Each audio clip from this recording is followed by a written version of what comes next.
Hi, this is Danielle from Haverford Township Free Library, and I'm back with part 2 of Frog and Toad Are Friends by Arnold Lobel. We're going to pick up where we left off. Here is our bookmark. And we're going to start with a lost button. Toad and Frog went for a long walk. They walked across a large meadow. They walked in the woods. They walked along the river. At last they went back home to Toad's house. "Oh, drat," said Toad. "Not only do my feet hurt, but I have lost one of the buttons on my jacket." "Don't worry," said Frog. "We will go back to all the places where we walked. We will soon find your button." They walked back to the large meadow. They began to look for the button in the tall grass. "Here is your button," cried Frog. "That is not my button," said Toad. "That button is black. My button was white." Toad put the black button in his pocket. A sparrow flew down. "Excuse me," said the sparrow. "Did you lose a button? I found one." "That is not my button," said Toad. "That button has 2 holes. My button had 4 holes." Toad put the button with the 2 holes in his pocket. They went back to the woods and looked on the dark paths. "Here is your button," said Frog. "That is not my button," cried Toad. "That button is small. My button was big." Toad put the small button in his pocket. A raccoon came out from behind a tree. "I heard that you were looking for a button," he said. "Here is one that I have just found." PJ has decided to see what it is that we're reading. "That is not my button," wailed Toad. "That button is square. My button was round." Toad put the square button in his pocket. Frog and Toad went back to the river. They looked for the button in the mud. "Here is your button," said Frog. "That is not my button," shouted Toad. "That button is thin. My button was thick." Todd put the thin button in his pocket. He was very angry. He jumped up and down and screamed, "The whole world is covered with buttons, and not one of them is mine." Toad ran home and slammed the door. There, on the floor, he saw his white, 4-holed, big, round, thick button. "Oh," said Toad, "it was here all the time. What a lot of trouble I have made for Frog." Toad took all of the buttons out of his pocket. He took his sewing box down from the shelf. Toad sewed the buttons all over his jacket. The next day, Toad gave his jacket to Frog. Frog thought that it was beautiful. He put it on and jumped for joy. None of the buttons fell off. Toad had sewed them on very well. A swim. Toad and Frog went down to the river. "What a day for a swim," said Frog. "Yes," said Toad. "I will go behind these rocks and put on my bathing suit." "I don't wear a bathing suit," said Frog. "Well, I do," said Toad. "After I put on my bathing suit, you must not look at me until I get into the water." "Why not?" asked Frog. "Because I look funny in my bathing suit. That is why," said Toad. Frog closed his eyes when Toad came out from behind the rocks. Toad was wearing his bathing suit. "Don't peek," he said. Frog and Toad jumped into the water. They swam all afternoon.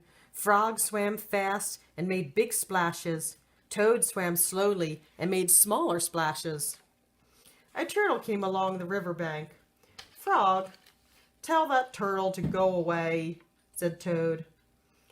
"I do not want him to see me in my bathing suit when I come out of the river."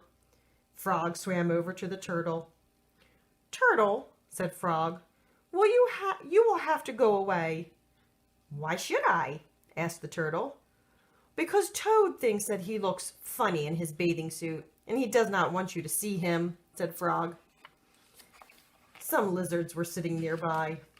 "Does Toad really look funny in his bathing suit?" they asked. A snake crawled out of the grass. "If Toad looks funny in his bathing suit," said the snake, "then I, for one, want to see him." "We went to see him too," said the dragonflies.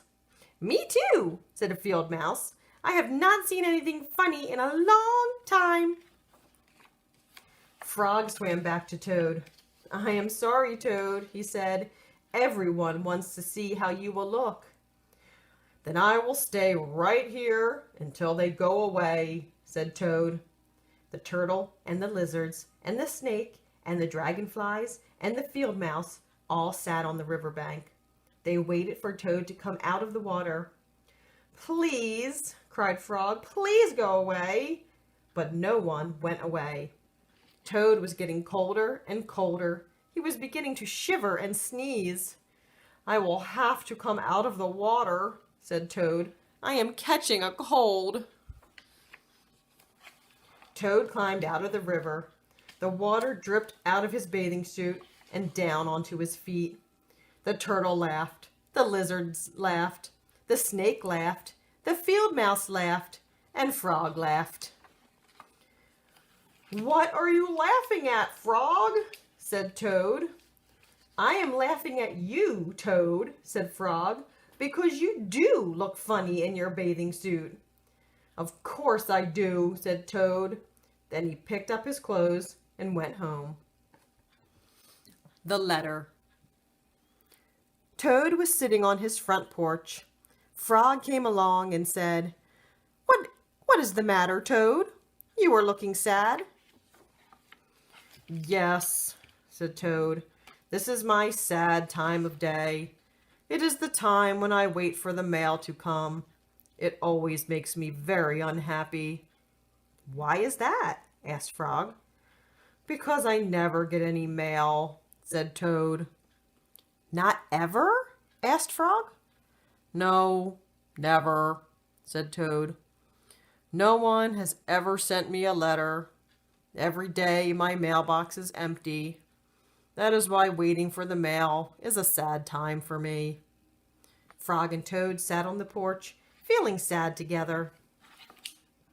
Then Frog said, "I have to go home now, Toad. There is something I must do." Frog hurried home. He found a pencil and a piece of paper. He wrote on the paper. He put the paper in an envelope.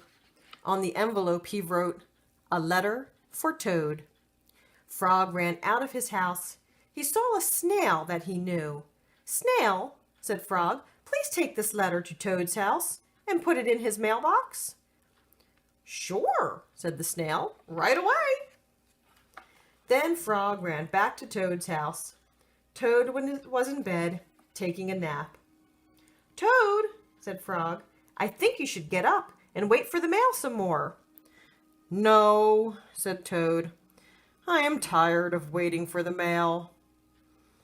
Frog looked out of the window at Toad's mailbox. The snail was not there yet. "Toad," said Frog, "you never know when someone may send you a letter." "No, no," said Toad, "I do not think anyone will ever send me a letter." Frog looked out of the window. The snail was not there yet. "But Toad," said Frog, "someone may send you a letter today." "Don't be silly," said Toad. "No one has ever sent me a letter before, and no one will send me a letter today." Frog looked out of the window. The snail was still not there. "Frog, why do you keep looking out of the window?" asked Toad. "Because now I am waiting for the mail," said Frog. "But there will not be any," said Toad. "Oh, yes, there will," said Frog, "because I have sent you a letter." "You have?" said Toad. "What did you write in the letter?" Frog said, "I wrote, 'Dear Toad, I am glad that you are my best friend. Your best friend, Frog.'" "Oh," said Toad, "that makes a very good letter." Then Frog and Toad went out onto the front porch to wait for the mail. They sat there, feeling happy together. Frog and Toad waited a long time. 4 days later, the snail got to Toad's house and gave him the letter from Frog. Toad was very pleased to have it. That is the end of Frog and Toad Are Friends by Arnold Lobel. I hope you enjoyed this early chapter book read. Join me again next week for another one. Bye for now.